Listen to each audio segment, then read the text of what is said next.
In this daily drop, we're going to talk about ISO versus gain. So let's go. All right, here we are. And I think it's a good idea to put this one in the library. If you already know the differences, similarities, so on and so forth between ISO and gain, or ISO and gain, then maybe skip this episode. If you don't, stick around. You might learn something. All right, so I'm going to go into the menu here. And before I do that, I want you to see here on the C200, and I'm using this camera because I can switch between ISO and gain, that I have an ISO reading of 200 here. So I'm going to go over to the menu and I can switch to gain. And you'll see here that I have a reading of 0 dB. Now, really, gain and ISO are just measuring, or at least showing us, a sensitivity setting for the camera system itself. And most cameras, well, really all cameras, have a base ISO or gain that would be 0, and then the equivalent would be something in ISO.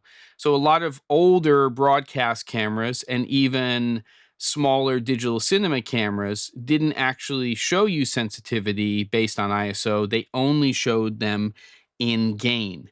And then you'd have to hunt through white papers and figure it out. Is this camera rated at a base 0 dB of 320 ISO, 640, something different than that? And then you could start to figure things out. So if, for instance, on one camera, the base ISO was 640, then that would be 0 dB gain. If it was 320, then that would be 0 dB gain. It gets a little bit more complicated when you start setting up the camera in different ways. For instance, if you're setting it up in log versus just a straight Rec 709 gamma, then your base ISO may change in the same camera as well. But for just demonstration purposes, this is really to understand the relationship between the two things. So we've got 0 dB gain. And what I'm going to do is I'm actually going to change my gain here. And most cameras will change in 3 dB increments. And 3 dB gain is the equivalent of 1/2 of a stop.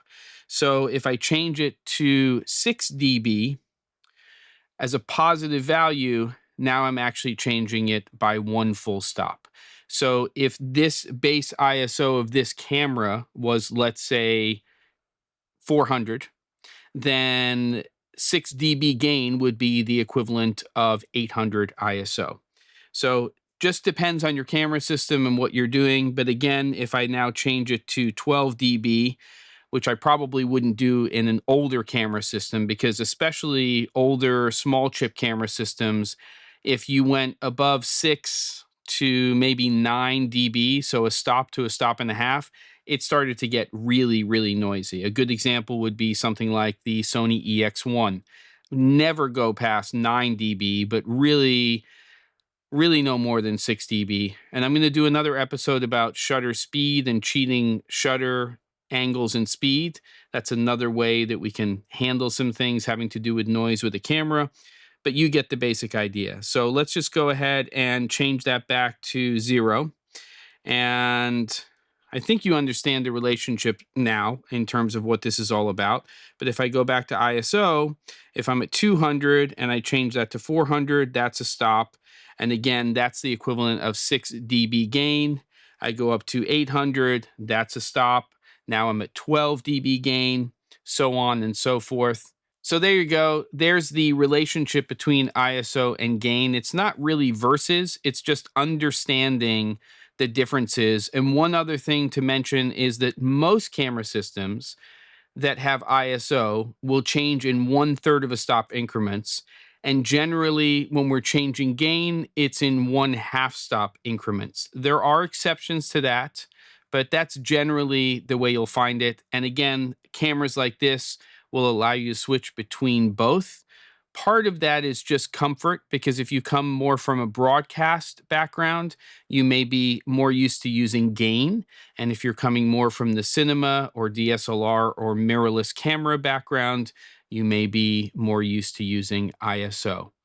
There you go. Don't forget to, and I'll see you on the next episode of The Daily Drop.